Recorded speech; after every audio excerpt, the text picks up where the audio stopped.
আপনি যতই চান যে আপনি একজন কেয়ারিং ওয়াইফ হবেন, আপনি যতই চান আপনি একজন কেয়ারিং হাজব্যান্ড হবেন, আপনি চাইলেও হতে পারবেন না।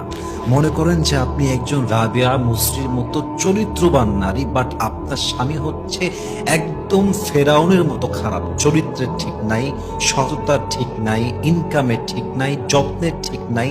আপনি যতই ভালো ওয়াইফ হওয়ার ট্রাই করেন, দেখবেন যে আপনি তাকে মন থেকে ভালোবাসতে পারবেন না।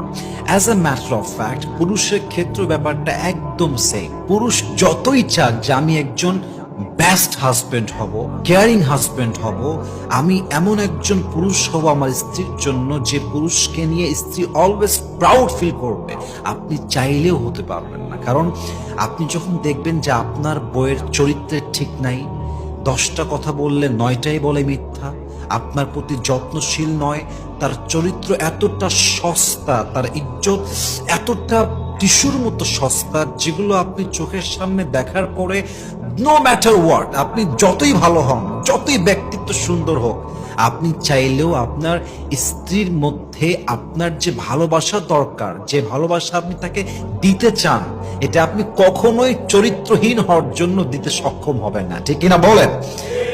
নারীর আবেগ এবং নারীর ভেতরে সবচেয়ে চাপা কষ্টটা তার ভিতরে আছে, এটা সে তার সামনেই প্রকাশ করে, যাকে তার লাইফে সে সবচেয়ে গুরুত্বপূর্ণ মানুষ মনে করে।